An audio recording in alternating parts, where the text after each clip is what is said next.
Bonjour à tous. On m'a demandé de parler de maladie rénale chronique et quoi de neuf en 2024. Et je suis contente parce que pour une fois, on a des choses à dire. Bon, ça, c'est mes conflits d'intérêts. Et juste en introduction, j'ai demandé à ChatGPT quel était l'organe le plus important du corps humain. C'est une question stupide parce que tous les organes sont importants, mais j'étais quand même très triste que voir que le rein n'arrivait qu'en cinquième position.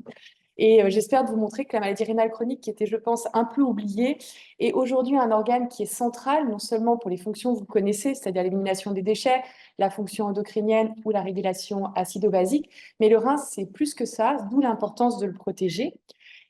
Notamment, il y a tout un axe de recherche et un axe de développement qui montre que le rein est vraiment contrôle complètement l'homéostasie interorgane.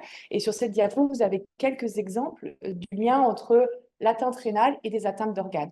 Quand vous avez une insuffisance rénale aiguë, vous allez produire de l'ostéopontine, ça va aggraver les lésions pulmonaires, par exemple. Vous avez tout le lien entre le microbiote et le rein, tout le lien entre la régulation circadienne et le rein, l'atteinte, par exemple, des vaisseaux et la maladie rénale. Alors, je ne vais pas rentrer dans le détail, je vous ai juste montré, par exemple, deux exemples assez caractéristiques qui sont tout récents. Par exemple, dans la diapo à droite, ils ont donné des traitements toxiques qui étaient du formaldéhyde, qui créaient en fait des lésions rénales très sévères chez les souris. Et ils sont aperçus que les souris qui avaient ces lésions rénales, le rein, notamment le tubule, allait sécréter une hormone qui s'appelle GDF15.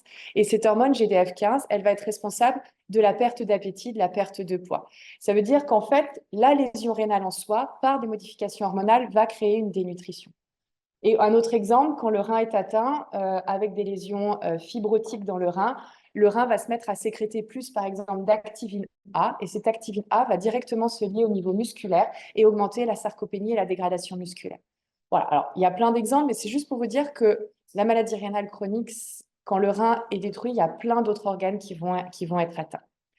Et puis, du plus, quand j'ai choisi néphrologie, ma mère me demandait, mais pourquoi tu as choisi? Je suis très contente quand même qu'il y ait certaines personnalités, pour ma mère, Tina Turner, ou pour mes filles, Selena Gomez, qui sont en dialyse, malheureusement, et donc qui font la promotion de la prévention rénale et de traiter les maladies rénales chroniques. Et même les politiques de tous bords ont signé en fait des gros chèques ici aux États-Unis pour promouvoir la prévention de la maladie rénale chronique et éviter sa dégradation. Et en effet, vous le savez probablement, mais c'est bien de rappeler quelques chiffres, mais la maladie rénale chronique, c'est un vrai problème de santé publique. 10% de la population française et mondiale est atteinte de maladie rénale chronique.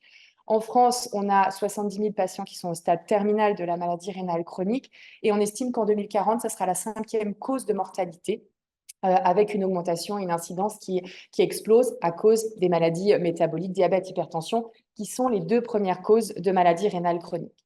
Et en termes de mortalité, juste pour vous donner quelques chiffres également, sur cette diapositive à droite, ils ont regardé l'espérance de vie des patients qui ont une maladie rénale chronique vis-à-vis des patients qui ont un cancer métastatique ou non. Et vous voyez que d'avoir une maladie rénale chronique, eh ben, la survie est beaucoup moins importante qu'un patient qui a une maladie rénale chronique, qui a un patient qui a un cancer non métastatique. Donc, en fait, quand vous dites j'ai un cancer, les gens, ils ont peur. Quand vous leur dites j'ai une maladie rénale chronique, les gens, ils n'ont pas peur. Bah, en fait, il faut quand même remettre les choses en place. La maladie rénale chronique, c'est un vrai pourvoyeur de mortalité. Et ça, la mortalité, elle augmente très rapidement dès le déclin du débit de filtration glomérulaire. Ici, c'est dans la population anglaise sur l'UK Biobank, où il y a plus de 400 000 patients. Et vous voyez que dès que le DFG passe en dessous de 90 millilitres par minute, eh ben, on a une augmentation de la mortalité cardiovasculaire. Donc, d'avoir un DFG à 60, quelquefois, on ne fait pas attention, on ne regarde pas, on dit oui. En fait, de façon indépendante, d'avoir une maladie rénale chronique avec une altération du DFG, on augmente la mortalité. D'où l'importance de prendre en charge. Alors, récemment est sorti, donc si ça vous intéresse d'aller plus loin, les recommandations CADIGO, qui sont des recommandations internationales de néphrologie autour de la maladie rénale chronique, qui viennent de sortir il y a quelques semaines et qui ont été vraiment mises à jour. Voilà, donc je me suis basée là-dessus et puis sur les dernières recommandations pour vous donner un petit peu quels aspects on prend en charge cette maladie rénale chronique. Alors, en 40 minutes, je n'aurai pas le temps de vous traiter toutes les étiologies et finalement, ce n'est pas le but du topo. C'est une fois qu'on a traité la cause de la maladie rénale chronique, qu'est-ce qu'on va faire pour préserver ces millilitres? Parce que vous voyez que chaque millilitre perdu, bah, c'est une augmentation de la mortalité cardiovasculaire. Alors, juste dans les nouveautés, mais alors, je ne suis pas la grande spécialiste de l'évaluation de la fonction rénale, hein, vous pouvez demander à Sandrine Lemoine après, mais globalement, pour estimer la maladie rénale chronique, vous savez tous qu'on utilise la formule de CKD-EPI avec la créatinine. Mais n'oubliez pas que maintenant, et ils l'ont bien remis en évidence, que lorsque la créatinine n'est pas fiable, patients tétraplégiques, des patients avec des sous-traitements antibiotiques, par exemple le Bactrim interfère avec l'expression de la créatinine, donc il augmente la créatinine. Eh ben, la créatinine n'est pas toujours un bon biomarqueur. Et donc, du coup, on peut utiliser dans ces situations-là la cystatine C, qui est un dosage plasmatique, alors qui marche bien, et vous avez des formules créatine cystatine. Vous allez sur le site de la SFNDT, de la Société française de néphrologie, qui peut être intéressant pour des patients chez qui la créatinine reste pas toujours fiable. Et puis après, si vraiment la cystatine, la créatinine, vous avez des patients dont c'est très difficile l'évaluation rénale, là, il faut envoyer vos patients dans des centres d'exploration fonctionnelle rénale pour avoir une mesure précise du débit de filtration glomérulaire. Mais ça, c'est important parce qu'il est important de savoir à quel niveau on se situe pour pouvoir mettre en place la thérapeutique pour protéger nos reins. Je remets juste cette diapositive, vous la connaissez probablement, mais je pense que c'est vraiment important de la voir, et même pour mes patients, je leur montre. C'est-à-dire qu'en fonction du DFG, on a un risque rénal, on l'a montré, plus vous avez un DFG qui diminue, plus vous avez un risque de mortalité cardiovasculaire, mais quand vous croisez avec l'autre biomarqueur de progression, de sévérité et de mortalité de la maladie rénale chronique, qui est l'albuminurie, eh ben, vous voyez que vous avez un tableau à double entrée, et ça, c'est important de montrer ce tableau-là à vos patients pour leur dire vous êtes en rouge, en orange, en jaune ou en vert. Et l'albuminurie, le dosage recommandé, c'est le RAC, le rapport albuminurie sur créatinurie. Donc faites attention sur les unités, si c'est en milligrammes par millimole, millimole par milligramme. Moi, je me trompe un peu à chaque fois sur les cut-offs. Mais l'idée, c'est de savoir que quand on n'a pas de microalbuminurie, c'est quand même pas pareil au niveau du risque rénal quand on a une microalbuminurie. Alors, pourquoi voir un néphrologue? Donc, souvent, jusqu'à récemment, les gens ils disaient, mais de toute façon, le néphrologue, il ne fait rien. Il me regarde, il prend ma tension. Voilà. Alors, certes, tout le monde va prendre la prise en charge étiologique, le diabète, l'obésité, les maladies auto-immunes. Bon, ça, c'est le travail de tout le monde. Mais si on veut éviter, en fait, cette dégradation et d'arriver au stade terminal de la maladie rénale chronique, le néphrologue, il a peut-être un intérêt. La première question, qui est toujours un peu celle qu'on pose, c'est quand est-ce qu'on doit adresser un patient à un néphrologue? Parce que finalement, 10% de la population française, on ne va pas voir tout le monde, c'est impossible. Donc là, on a des petites recommandations, c'est-à-dire que clairement, tous les patients qui vont avoir une dégradation de plus de 20% ou 30% de leur DFG, qui ont un DFG inférieur à 30 minutes, ou alors qui ont une estimation selon la formule que je vous montrerai tout à l'heure, qui est la KFRE, qui est une formule qui évalue le risque rénal basé sur l'albuminurie et le DFG, est inférieur à plus de 5% de risque de maladie, d'insuffisance rénale chronique terminale, je pense que là, il faut référer à un néphrologue. Voilà, c'est juste quelques chiffres, mais je pense que c'est bien parce que sinon, de toute façon, nous, on ne peut pas absorber tout le monde. Et puis ensuite, il y a d'autres critères. Dès que l'albuminurie est macroalbuminurique, c'est-à-dire on est au-dessus de 300 mg par gramme, avec une hématurie, et on dit le RAC, quand il est au-dessus de 700 mg, peu importe qu'il y ait hématurie, pas d'hématurie, là, il faut envoyer s'il y a une leucocyturie ou s'il y a une augmentation de l'albuminurie. Voilà, ça c'est juste quelques repères. Et en fait, en effet, jusqu'à 2022, je pense que voilà quels étaient nos trois outils en termes de néphroprotection, au-delà du traitement étiologie. En fait, ce qu'on faisait dans une consultation de néphrologue, de néphrologie, on leur demande, on prenait la tension, on essayait de se fixer comme objectif 130 sur 80, on leur mettait un bloqueur du système rénine-angiotensin, et puis on leur disait de manger moins de sel et moins de protéines. Donc autant vous dire qu'on n'avait pas grand-chose et pas beaucoup d'outils. Et en effet, on se basait sur des publications, alors je vous ai mis, hein, c'est 2021, 2022, sur l'effet du régime, c'est 1990. Voilà, donc on avait à peu près ça comme diapositive, donc fond bleu pour montrer que ça n'avait pas changé depuis 2020, depuis des années 2000, avec des études qui datent 96-2001 sur les évidences de l'intérêt des bloqueurs du système rénine-angiotensin dans tous les patients, chez tous les patients qui ont une maladie rénale chronique. Voilà, on en était là. Alors, on a quand même eu des petites nouveautés pour les bloqueurs du système rénine-angiotensin. La question qu'on se pose toujours, c'est faut-il les arrêter quand on a un DFG inférieur à 30? Vous savez que les bloqueurs du système rénine-angiotensine, par leur effet hémodynamique, vont avoir tendance à un petit peu diminuer le débit de filtration glomérulaire et augmenter le risque d'hypercalémie. Et on a tendance à vouloir se dire, pour préserver quelques millilitres quand on est au bord de la dialyse, on va arrêter les bloqueurs du système rénine-angiotensine. Et jusqu'à récemment, donc il y a 1 an, on ne savait pas trop si c'était bien ou pas bien de faire ça. Et donc, il y a eu une étude randomisée contrôlée où des patients qui avaient un DFG inférieur à 30, et on a un groupe arrêté les bloqueurs du système rénine-angiotensine systématiquement, et l'autre, on les a continués. Et comme vous pouvez voir, soit sur le DFG, soit sur l'incidence de la maladie rénale chronique, il n'y a pas vraiment de différence. C'est-à-dire que vous arrêtiez pas, ça ne faisait pas grand-chose en termes statistiques. Alors après, on peut regarder de façon fine, il y a quand même dans la dégradation de la fonction rénale, la courbe bleue qui est quand même au-dessus de la courbe rouge, et pour le risque de dialyse, la courbe rouge est au-dessus de la courbe bleue. Globalement, ça dépend un peu de ce que vous voulez préserver. Si vous pensez que votre patient il a un très haut risque cardiovasculaire, clairement, gardez les IEC et les bloqueurs du système rénine-angiotensine le plus tard possible si vous y arrivez. C'est-à-dire s'il n'y a pas d'hypercalémie menaçante, gardez-les parce qu'ils vont mourir finalement d'événements cardiovasculaires. Par contre, quelqu'un qui est plutôt chez qui vous voulez retarder un peu la dialyse parce qu'il a un donneur vivant, là, vous pouvez peut-être les suspendre pour gagner les quelques millilitres qui gagneront quelques mois de dialyse. Voilà. Mais globalement, en termes de survie, c'est quand même pas significativement différent. Puis bon, la diététique. Alors, la diététique, ça évolue en fonction des courants de pensée. Donc, une fois on est pour, une fois on est contre les restrictions protidiques. Voilà, donc on pourrait en parler pendant des heures. Globalement, comment on appelle ça? Le consensus actuel est très challengé parce que vous verrez que l'on a des nouveaux médicaments. Donc, entre prendre des pilules et faire de la diététique, les gens ils vont tendance à oublier la diététique.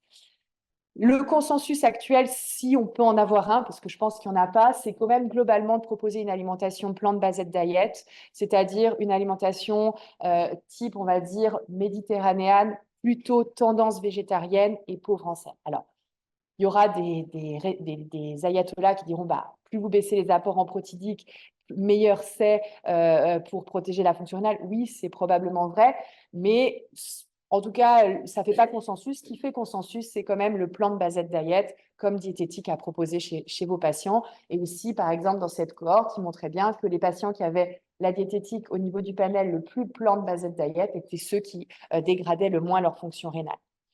L'autre question qu'on se pose toujours, c'est que quand on mange beaucoup de plantes, beaucoup de fruits et légumes, attention au potassium, surtout quand on a une maladie rénale chronique avancée, quand on a des bloqueurs du système rénine-angiotensine.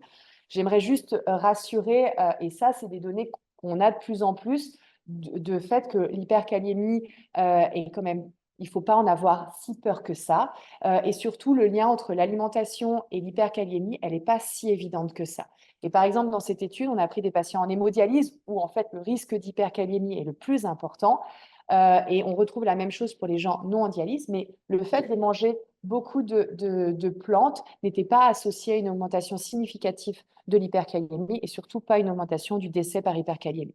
Donc, il faut rassurer vos patients. Et dans les recommandations justement du potassium dans la maladie rénale chronique, dans les dernières recommandations, la diététique n'arrive qu'en deuxième action. Et on a plein d'autres façons de manager le potassium dans la maladie rénale chronique, l'équilibre du diabète, optimiser l'acidose métabolique qui favorise l'hypercalémie. Et puis, vous pouvez ajouter des diurétiques et même les inhibiteurs de SGT2 qu'on verra après ont une tendance plutôt hypocalémiante. Donc, on a plein d'actions autres que de restreindre la diététique. Et si vraiment, après tout ça, vous n'arrivez pas à contrôler le potassium, là, on va mettre des chélateurs du potassium. Mais vous voyez que le résicalique avec salade pour les nombres, ce n'est pas la première attention. On a plein d'autres choses. Et être assuré que l'hypercalémie, au-delà en dessous de 6 millimoles par litre, c'est quand même pas si grave que ça. Et on n'a pas montré d'augmentation de la mortalité très importante en dessous de 5,5, c'est sûr. Entre 5,5 et 6, il faut faire attention. Et c'est qu'au-delà de 6 millimoles par litre qu'il faut vraiment prendre en charge. Voilà, donc enfin des nouveautés pour la maladie rénale chronique. Et en effet, on est très content parce que depuis 2022, on peut faire autre chose que les 3 choses que je vous ai dit. Et on a une flottitude d'études randomisées contrôlées, publiées dans le New England, comme les cardiologues. Donc, on devient un organe noble avec énormément de patients et on va dire un florilège d'études, donc vous en connaissez certaines, mais qui ont vraiment révolutionné, nous, notre prise en charge et qui a permis de mettre en lumière d'autant plus la maladie rénale chronique. Alors, la première classe thérapeutique que vous avez probablement entendu parler, c'est les inhibiteurs de SGLT2 qui ont vraiment modifié notre prise en charge de la maladie rénale chronique. Donc, ces molécules vont avoir pour action en fait d'inhiber la réabsorption tubulaire du glucose et avoir comme conséquence une glucosurie. Comme vous le savez, ces médicaments ont été développés premièrement dans le diabète et on a montré qu'au-delà de la protection de l'effet sur la glycémie, l'effet probablement le plus important, c'était à la fois néphroprotecteur et cardioprotecteur. Après, sur le mécanisme d'action, bah, tout le monde dit que c'est via la natriurèse. Je ne pense pas, parce que si les diurétiques de Lens tels que le Lasivix auraient protégé le rein, on le saurait depuis très longtemps, ce qui n'est pas le cas. Donc, certes, il y a probablement un effet natriurétique, une baisse de la pression artérielle, de baisse de la pression intraglomérulaire, mais ces classes thérapeutiques ont probablement un effet pléiotrope sur le métabolisme, il y a toute une littérature autour des corps cétoniques, autour de la biodisponibilité au niveau mitochondrial. Voilà. Pour l'instant, on ne connaît pas. Les industriels, ça ne les intéresse pas parce que de toute façon, ça marche. Donc, ils ne vont pas aller chercher plus loin. Donc, voilà. Mais en tout cas, voilà où on en est. Et donc, du coup, la première étude qui a été sur l'AMPA et la protection rénale qui a été faite, c'est l'AMPA-REG, donc AMPA-REG, empagliflozine, 10 ou 25 mg, mais chez les diabétiques de type 2, qui étaient aux alentours d'un DFG pas très altéré, 76 millilitres-minutes. Mais vous voyez que dans cette population qui restait à faible risque, vous voyez que de donner de l'empagliflozine, après le petit dip qui est purement hémodynamique au début, bah, vous voyez qu'on a une stabilisation du DFG au cours du temps. Alors, vous allez me dire, oui, ok, mais finalement, le patient, il est passé de 76 minutes à 74 minutes en 3 ans. Donner une classe thérapeutique là-dessus pour protéger le rein, ok, mais c'est peut-être pas très uniquement significatif. On a préservé uniquement 3 millilitres par an en l'espace de 36 mois. Est-ce que vraiment ça vaut le coup? Alors, la réponse, elle est oui, parce que finalement, c'était un biomarqueur qui était un outcome qui était suffisamment pertinent pour prédire la survenue de dialyse. Et finalement, ce qu'ils ont montré dans leur calcul, c'est qu'une différence de pente de 1 millilitre minute, c'est moins 1 millilitre minute par an, c'est une réduction de 32% d'aller en dialyse au long cours. Donc en fait, et maintenant la FDA le reconnaît comme un outcome valable pour les essais randomisés contrôlés sur la néphroprotection. Donc finalement, même chez nos patients qui étaient au début de la maladie rénale, bah, gagner 3 minutes par an, ça veut dire qu'ils ont une réduction pratiquement de 32% d'aller en dialyse et c'est un outcome qui est valable. Et donc ensuite, bah, il y a eu plein d'autres essais randomisés contrôlés autour des inhibiteurs de SGT2 pour la dapagliflozine, pour l'empagliflozine. Et l'intérêt de ces populations, c'est qu'ils ont élargi leur indication au-delà des patients diabétiques. Ils ont élargi aux patients non diabétiques. Et dans ces populations, on avait entre 30 et 40% de patients non diabétiques et on avait également une néphroprotection. Pareil pour la canagliflozine, qui est la troisième. Alors, eux, ils l'ont testé que chez les diabétiques, mais pareil, on avait un effet qui était positif. Et quand on synthétise tous les essais randomisés contrôlés qui ont été faits avec cette classe de thérapeutique, vous voyez que toute la population de patients ayant une maladie rénale chronique ont été testés avec des pourcentages variables de patients diabétiques ou non diabétiques. Et tous ces essais ont été positifs en termes de réduction du risque rénal et de néphroprotection. Et donc, on a une population qui reste très large. Quand on compile tout ça, donc il y a eu des méta-analyses qui ont été faites et on a plus de 25 000 patients qui ont été inclus dans toutes ces études.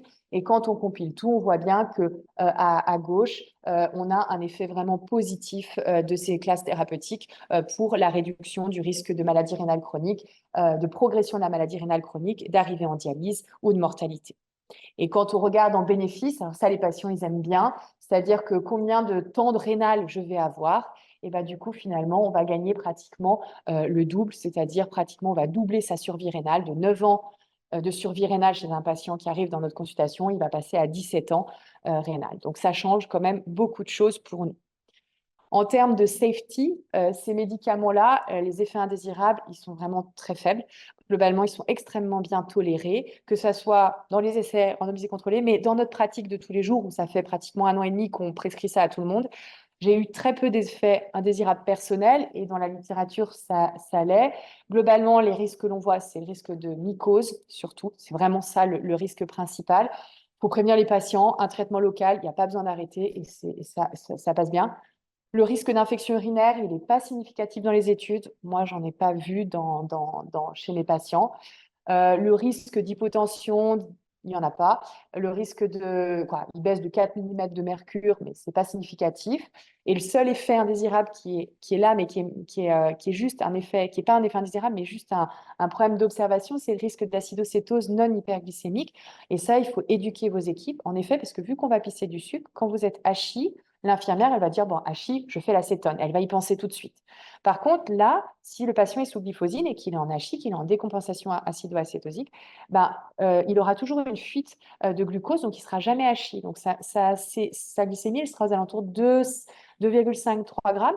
Et l'infirmière ou le médecin ne va pas avoir le réflexe de faire une cétonémie. Donc, y penser quand même quand un patient il va pas bien, qu'il est diabétique sous glyphosine et qu'il a mal au ventre, qu'il est fatigué, quand même faire une cétone, même s'il n'est pas en hachis. Voilà. Et il faut éduquer les patients là-dessus, mais c'est que pour les patients diabétiques et surtout ceux à risque d'acidocétosique, donc les patients insulinés, qui sont sous insuline ou très insulinopéniques. Voilà. Donc, mais si vous éduquez les patients, normalement, il n'y a pas de souci. Et puis, bon, après, ces classes thérapeutiques ont tellement d'intérêt que finalement, il y a plein d'études qui regardent sur l'intérêt, sur la qualité de vie, sur la fragilité, sur la goutte et le risque de lithiase, sur la surcharge hydrosodée. Et finalement, globalement, cette molécule a vraiment des effets bénéfiques pléiotropes. Je sais pas, tout n'est peut-être pas une vraie causalité, mais en tout cas, c'est une classe thérapeutique qui a plutôt un intérêt.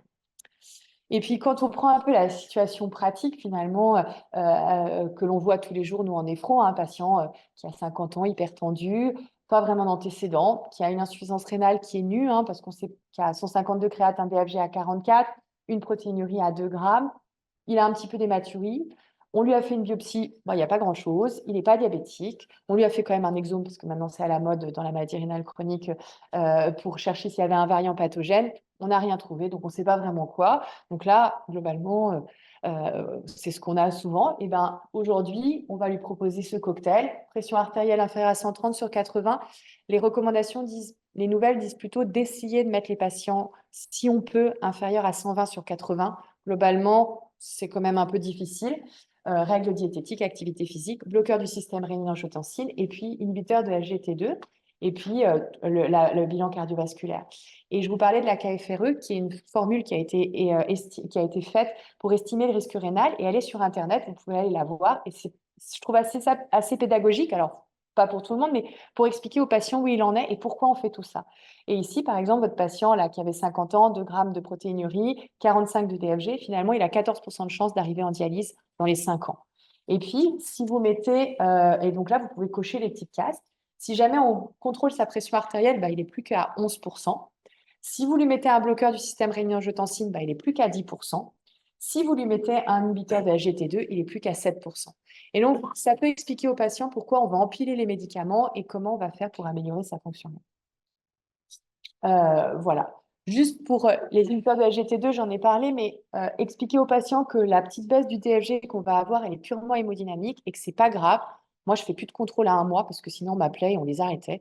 Donc maintenant, je fais un contrôle à 3 mois,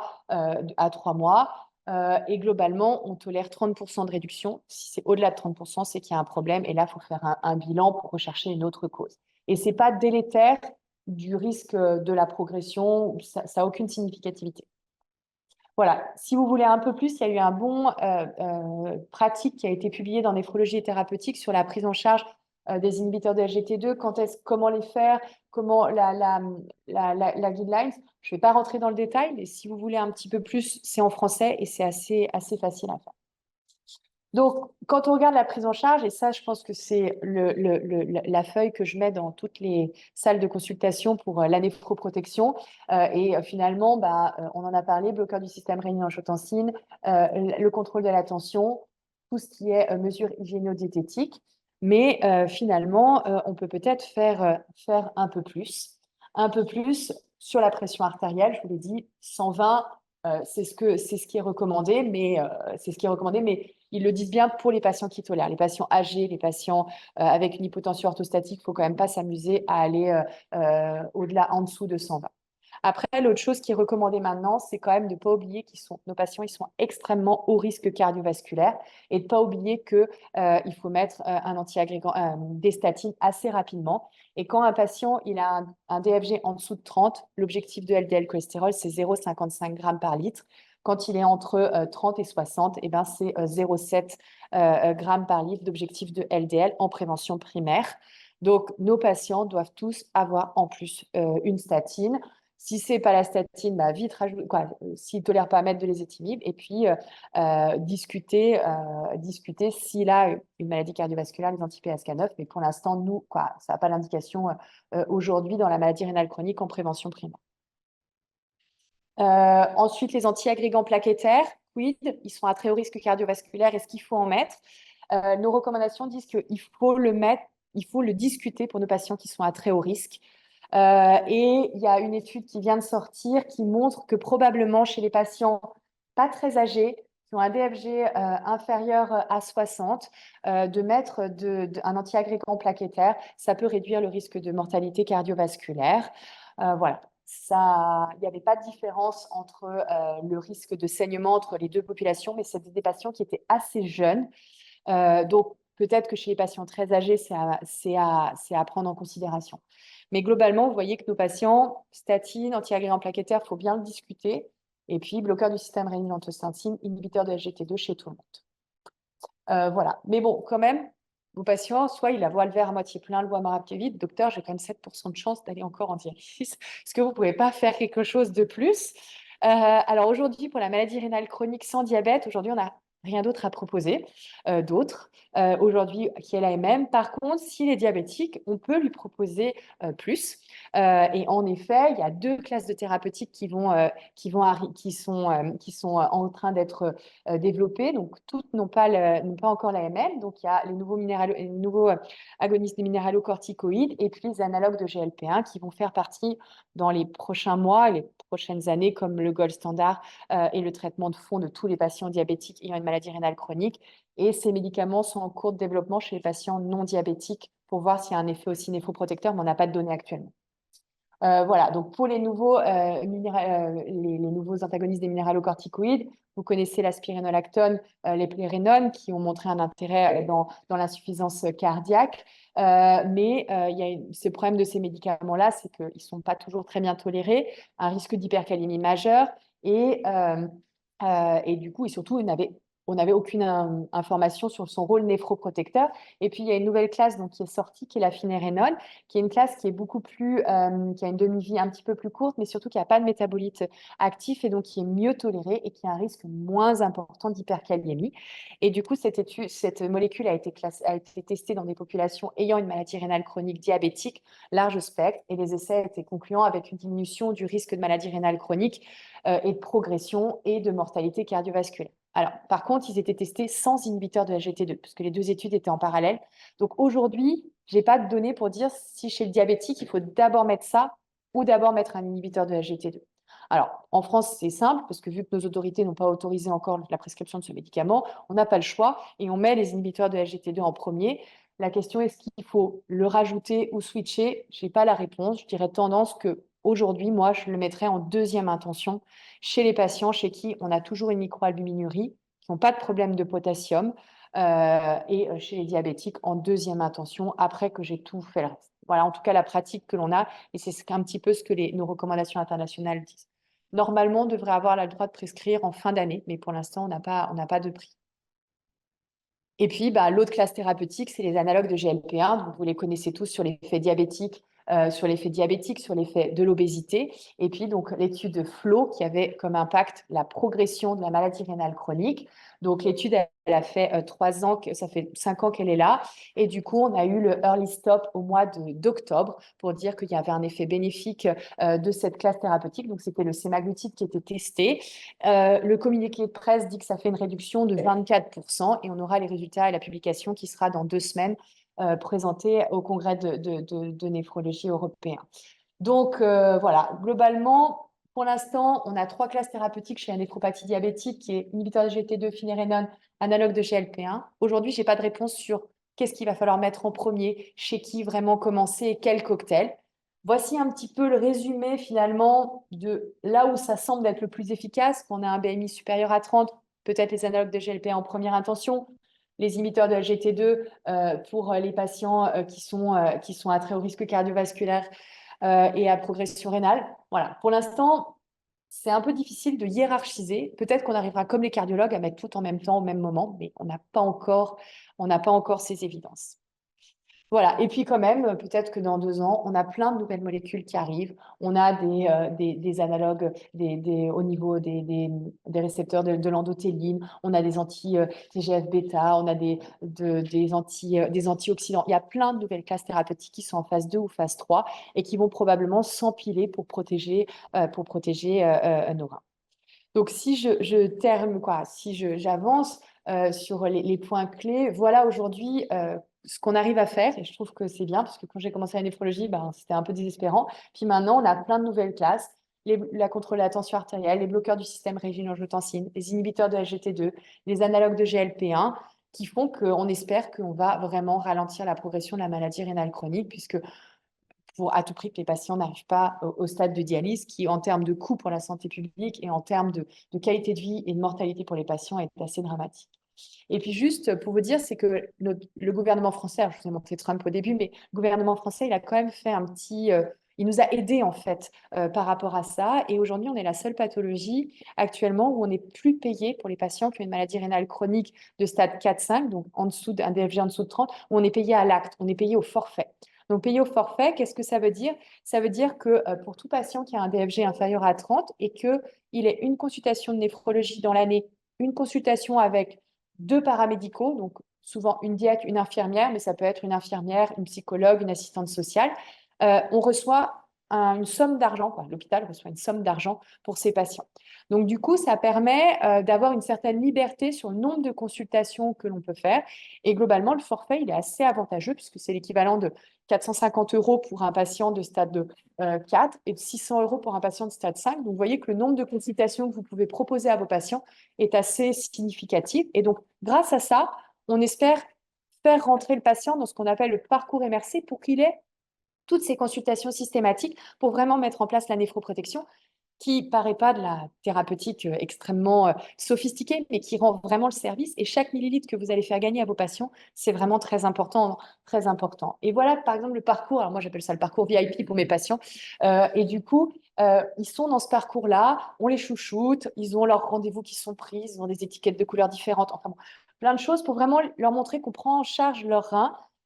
Et ça rentre voilà, avec l'infirmière d'éducation, la diététicienne, les programmes de TP, l'IPA, l'infirmière de parcours. Et ça, c'est vraiment ce qu'on propose aux patients actuellement. Et il y a une expérimentation pas dans toutes les régions pour que le forfait se décale aux patients qui ont un DFG inférieur à 45 pour que plus de patients en bénéficient. Voilà ce qu'il y a sur la maladie rénale chronique, mais je terminerai juste parce que je ne peux pas aborder tous les sujets. Et finalement, il y a encore plein de nouveautés en néphro. On a changé le PO avec les anti-IV qui sont arrivés. L'intelligence artificielle va révolutionner la lecture de nos biopsies rénales. Par exemple, ici, il montre que l'intelligence artificielle est bien meilleure pour pouvoir diagnostiquer une maladie rénale en termes de pronostic. Et puis aussi, pour la dialyse, bon, c'est pour dire qu'on a même des essais randomisés contrôlés en dialyse qui montrent que finalement la technique d'hémodiafiltration à la place de l'hémodialyse classique est meilleure pour nos patients.